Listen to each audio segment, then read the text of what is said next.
S'il y en a un qui dit toujours ce qu'il pense, si est-il bien Yannick Noah. Déjà très expressif lorsqu'il était joueur de tennis, l'artiste de 62 ans n'a jamais usé de la langue de bois et si est certainement aussi pour cette franchise que les Français l'apprécient. Après une brillante carrière dans le tennis, le champion a donc décidé de bifurquer vers la musique, mais il garde toujours un œil avisé sur le monde du sport, malgré une vie trépidante et un agenda très rempli. Père de 5 enfants de 3 femmes différentes, il parcourt le monde entier pour être avec les siens. Installé au Cameroun depuis plusieurs années maintenant, Yannick Noah revient souvent en France où il a encore beaucoup d'attaches. Quand il n'est pas en Jamaïque avec ses enfants ou au Brésil pour le magnifique mariage de son fils Joachim, l'interprète de Saga Africa est à Paris où il prépare la sortie de son prochain album. Ce week-end, il était l'invité de l'émission Europe 1 Sport pendant laquelle il a pu donner son avis sur un événement qui fait beaucoup polémique ces dernières semaines, la Coupe du monde de football au Qatar. Plusieurs mairies de grandes villes françaises, de Paris à Lille, ont indiqué qu'elles allaient boycotter la compétition en refusant d'installer des écrans géants.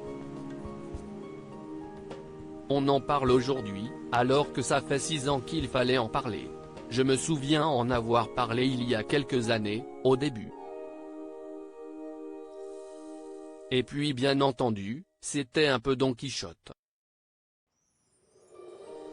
Je me suis dit, je ne parle plus, a lancé l'ancien tennisman sur les ondes de Europe un samedi dernier. Maintenant, si est-il trop tard partagé sur la question du boycott de cette Coupe du monde au Qatar, Yannick Noah cible les principaux coupables, selon lui, ce sont les politiciens et ceux qui ont décidé que ça allait se passer là-bas à qui il faut poser la question, dénonce-t-il. Maintenant, si est-il trop tard? On va regarder ou pas la télé, chacun fait ce qu'il veut. Tiraillé face à une situation complexe, alimentée par les nombreux rapports qui font état de corruption et de nombreux morts sur les chantiers de construction des stades au Qatar, Yannick Noah finit par donner son sentiment. Si est-il vrai qu'à l'intérieur de moi, il y a une espèce de malaise. Il y a un malaise. Même me mettre devant la télé, il y a un malaise, il y a quelque chose qui ne colle pas. Faire une fête dans ces conditions-là. S'interroge-t-il, avant de conclure, j'ai des souvenirs de Coupe du monde extraordinaires. Là, si est-il le temps qui passe j'imagine, si est-il l'argent tout-puissant à l'extrême.